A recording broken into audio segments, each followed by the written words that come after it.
Estamos de regreso en Punto y Contrapunto. Este viernes arrancó el primer periodo ordinario de sesiones en el Congreso de la Ciudad de México, una ciudad saturada con grandes demandas y pocos recursos para atenderlas. Además, con un Congreso con una enorme mayoría de Morena. ¿Imperará el diálogo y la negociación frente a los problemas de los chilangos o se impondrá la aplanadora de este partido? Veamos el contexto. Este viernes comenzó el segundo periodo ordinario de sesiones del primer Congreso de la Ciudad de México. Las 66 personas que integran la legislatura discutirán temas apremiantes para los casi 9 millones de habitantes de la capital mexicana. Con 37 legisladores, el Congreso es controlado por Morena, mientras que la principal fuerza de oposición, el PAN, solo tiene 11 curules. PRD, PRI, PT, el Partido Verde y el PES, en conjunto, suman el resto de las 18 diputaciones. Se espera que los legisladores discutan la Ley de Seguridad Ciudadana, de Desarrollo Metropolitano y de Democracia Directa y Participativa, que regulará los referéndums y plebiscitos en la capital mexicana. La bancada de Morena también impulsará la Ley de Cumplimiento Responsable Administrativo y se espera que se reforme la Ley Orgánica y el Reglamento del Congreso. Morena también impulsará el nombramiento del titular de la Comisión de Atención a Víctimas, señalado desde el año pasado por colectivos de víctimas y ONGs como un proceso opaco y excluyente. La agenda de seguridad capitalina es otro tema a discutir. Se espera que los legisladores panistas propongan la creación de expedientes para cada una de las construcciones habitadas de la capital mexicana para que los ciudadanos sepan las condiciones reales de la estructura que habitan frente a futuras contingencias de protección civil. Punto y contrapunto. La verdad es que en el corte comercial preguntaba yo quién quiere empezar. José Luis dijo, por supuesto, la agenda que va a pasar. A ver. Claro, bueno, tendremos un segundo periodo ordinario de sesiones muy intenso con una agenda muy clara. Ya, yo dije primer periodo, ¿verdad? Pero es el segundo. Es el segundo. Sí. En el grupo parlamentario de Morena, en coordinación con las compañeras y compañeros con los que formamos candidatura común, avanzaremos en el tema de atención a víctimas para poder generar la terna necesaria y que la jefa de gobierno designe al titular. Vamos a avanzar en el esquema de la Comisión de Atención a Víctimas. Así es, y vamos a avanzar en el tema de generar la apertura de foros para Ley de Seguridad Ciudadana. Esa ley tenemos como obligación la dictaminación en el mes de noviembre, no va a ser en este segundo periodo ordinario, pero vamos a arrancar los trabajos para poder generar un esquema de parlamento abierto que nos ayude a recibir todas las opiniones de la ciudadanía en la materia y poder avanzar. Atención a víctimas, seguridad ciudadana. Seguridad ciudadana. Vamos con un esquema, por supuesto, de modificación en el esquema de participación ciudadana, fortalecimiento de democracia directa, como lo mandata la Constitución en los artículos consultas, referéndums, referéndum, participativos. Así es, presupuestos participativos. Vamos con un esquema que nos permita modificar la manera en la que actualmente participan los vecinos en el territorio para poder terminar con este esquema de intervención de los diversos partidos políticos en las elecciones vecinales que en nada ayudaba a la democracia de nuestra ciudad. Vamos con un esquema que nos permita reforzar el trabajo en las alcaldías, que permita fortalecer el trabajo de quienes forman parte como concejales en las propias alcaldías y poder generar un esquema también de análisis. Ana Villagrán, que es tu colega en la alcaldía de Cuauhtémoc como concejala ahí de este panel los martes y jueves, siempre se queja de que no las atienden mucho. Bueno, me parece que es un modelo interesante que tiene que ser reforzado. Yo estoy absolutamente convencido que la participación política en las alcaldías tiene que abrirse. Estoy absolutamente claro de que en el Congreso de la Ciudad abordaremos el tema inclusive de la reconfiguración de la Ciudad de México. Tenemos que analizar la manera en la que están distribuidas y delimitadas las alcaldías que no están operando y no están funcionando de manera correcta en favor de la ciudadanía. Creo que tenemos una tarea importante para analizar qué va a pasar con Gustavo Amadero, qué va a pasar con Iztapalapa, qué va a pasar con Álvaro Obregón, para poder generar un esquema de servicio público, de gobierno abierto, de buen gobierno, mucho más efectivo.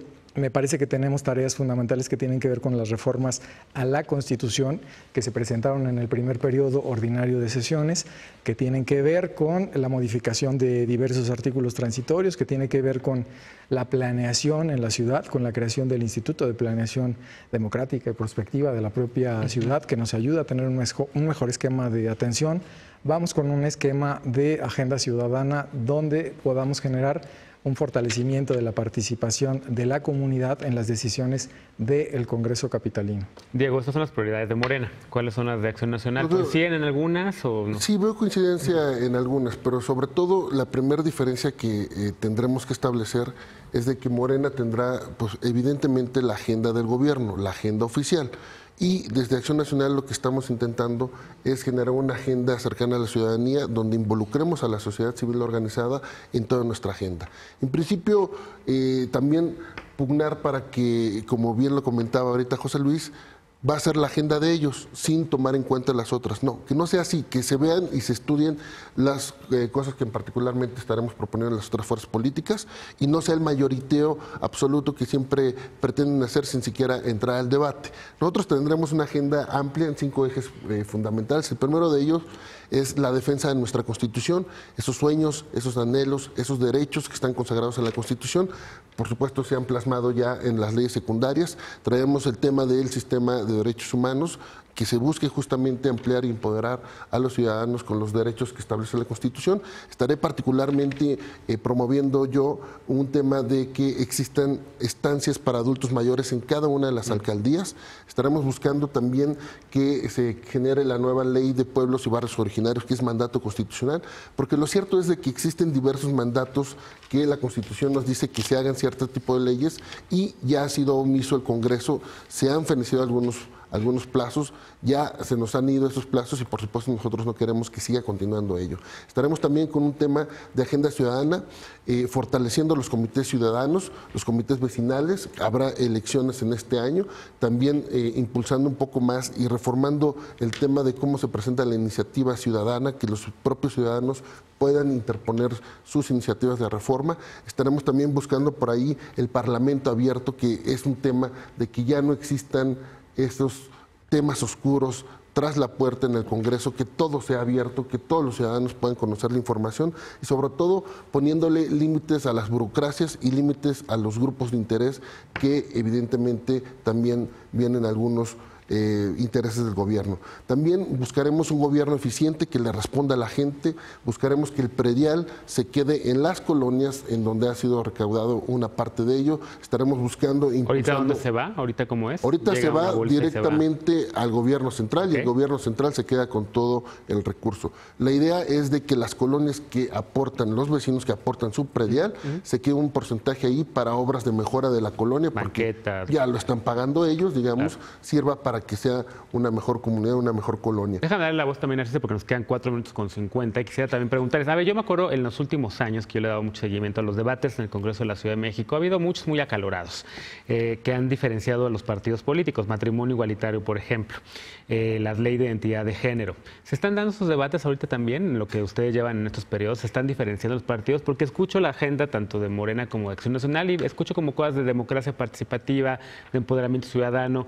Ya no estamos viendo estos grandes debates ideológicos en el Congreso de la Ciudad de México que dividían tanto. Ahora estamos más bien poniéndonos de acuerdo en los mismos temas, pero más bien diferenciándonos en cuánto para cada uno. ¿Cómo está? A ver, Circe, tú que eres feminista declarada también, ¿cómo lo estás viendo? Mira, a mí me parece gracioso, he de reconocerlo, que ahora resulta que la oposición, que vienen de tradiciones conservadoras, vienen a defender los derechos de las minorías, bueno, en verdad impresionante. Siempre lo hemos hecho. Sí, por supuesto. Tanto se notaba, claro, ¿no? O sea, sí, se notaba muchísimo que teníamos que exigir que se respetaran nuestros derechos, ¿no? Pero bueno, al final del día, no se dan estos debates porque ellos dicen venir a representar a la ciudadanía que ellos mismos oprimieron durante muchísimos años. En verdad, hablan de, sí, la burocracia. Y cuando ustedes eran gobierno federal o local, ¿cuándo les conflictuó que hubiera burocracia, no? Ahora que nosotros estamos planteando un gobierno que tenga una perspectiva completamente diferente, que haya una participación ciudadana, que en verdad, por ejemplo, la gente nos vea involucrados en la toma de decisiones, que se tomen en cuenta las minorías, ahora sí les interesa. ¿no? Ahora sí es importante para ellos. Bueno, pues digo, entre gitanos no nos leemos las manos, ¿no? O sea, vamos a la historia, vemos cómo es que ellos han avanzado, en qué han ignorado a la ciudadanía y en qué supuestamente sí los han tomado en cuenta para ver si son congruentes con el discurso que ahora tienen, ¿no? Déjame escuchar a Laura Reina ahora. Estoy muy preocupada porque escuchar a José Luis decir un gobierno abierto, un parlamento abierto, pero va a pasar la agenda que nosotros queremos, por un lado. Segundo, le preguntas a ella acerca de los temas progresistas y se va hacia el pasado. A mí como ciudadana, más bien, ojo con la tentación autoritaria, ojo con la perspectiva centrista y con volver al riesgo de la regencia, ¿no? La Ciudad de México, como bien dice, siempre ha tenido una agenda propia, ¿no? Una que no está atada a la agenda del gobierno federal, una agenda que trae temas progresistas en el Congreso, y a mí me hubiera encantado ver a Morena tomar esa voz que tanto dices que han defendido y poner esos temas en la mesa, ¿no? Por ejemplo, feminista, ¿no? Una jefa de gobierno que tiene toda la oportunidad, todo el respaldo. ¿Dónde está su agenda legislativa feminista que está promoviendo a través de su Congreso local? Pasar de ese discurso a la práctica es muy complicado, y la tentación natural, yo lo entiendo, de los legisladores debe ser o puede ser, miren lo que han hecho antes, pero a mí me gustaría, y vuelvo a preguntar, ¿cuáles son los temas progresistas que trae Morena? Por ejemplo, ¿cómo están pensando resolver el tema de acoso y de violencia en el transporte público, o algún otro tema que le dé a la Ciudad de México una voz propia, una mirada fresca hacia los temas que vienen? Diego también quería agregar algo. Sí, bien lo dices, Laura, sobre todo porque en discurso dicen progresistas y defensa de mujeres, pero por ejemplo en la Cámara votaron, Morena y aliados votaron en contra de que el feminicidio fuera un delito grave. Ahí están los hechos, en lo federal.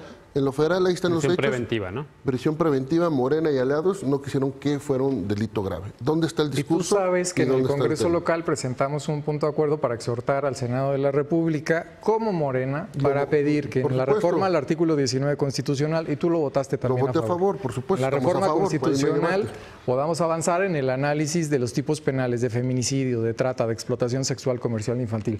No hay que caer en un esquema de simulación. A mí me parece que la ciudadanía tiene claro quiénes han generado un esquema de daño permanente a este país, y me parece que tienen claro también que hoy tenemos una oportunidad de transformación, que es paso a paso, que todos los días en el Congreso de la Ciudad sí se dan debates, sí se da un esquema de análisis que tiene que ver con cuáles son los procesos de transformación que estamos buscando en la ciudad, cómo queremos transformar la participación ciudadana. No queremos este esquema de participación ciudadana de esta ley que manejaba comités vecinales a su antojo, a través de despensas, a través de la compra del voto. Queremos una participación ciudadana que decida sobre la acción real del día a día, de la vida en la comunidad, y queremos un esquema que nos ayude a abrir el Congreso. Es la primera vez que tenemos un Congreso que entra a un proceso de austeridad. Es la primera vez después de 21 años que duró la Asamblea Legislativa generándose un incremento presupuestal año con año. En esta ocasión fue la primera donde se generó un esquema de reducción presupuestal, donde estamos insertando nuevamente principios que tienen que ver con la austeridad, principios que tienen que ver con la rendición de cuentas, principios que tienen que ver con el ejercicio correcto del gasto público, y me parece que esos temas también marcan la pauta. Debo decir también que en el periodo que concluyó, en el primer periodo ordinario de sesiones, incluso el Partido Acción Nacional se sumó a esas posturas, no presentó una sola reserva en este esquema de proceso de transformación en materia presupuestal, no presentó una sola propuesta en materia de predial, como ahora lo menciona el legislador, no presentó una sola propuesta que abriera la posibilidad de análisis en esta materia. Me parece que es importante. Hay que poner atención a lo que votamos, porque justamente el Congreso votó una propuesta de Acción Nacional en materia de predial, que es en aquellos inmuebles que sufrieron algún daño por el sismo pasado, no paguen el predial, tendrían la condonación. Eso lo votaste tú. Absolutamente a favor. No solamente. Pero lo que se está diciendo es que hasta ustedes votaron y propusieron cosas en beneficio de la ciudadanía. O sea, nos sorprende y lo aplaudimos. Exacto, y en ese sentido hay que ya nos pasamos 2 minutos de corte al Big Brother del programa, está diciendo que tenemos que ir a una pausa. Estaba viendo, y qué bueno que ya funcione la página de Congreso, ciudaddemexico.gov.mx, porque quieren ser un Congreso muy transparente. No funcionaba, no aparecían sus perfiles, ya están los perfiles, pero no sé si vengan las iniciativas que han presentado todavía. Vamos a darle seguimiento, y como ciudadanos de Ciudad de México queremos que el Congreso en efecto sea transparente. Vamos a una pausa, regresando, sigue la crisis en Venezuela, y Europa ahora pide que se exprese por la democracia. Regresamos. Se me están echando un montón.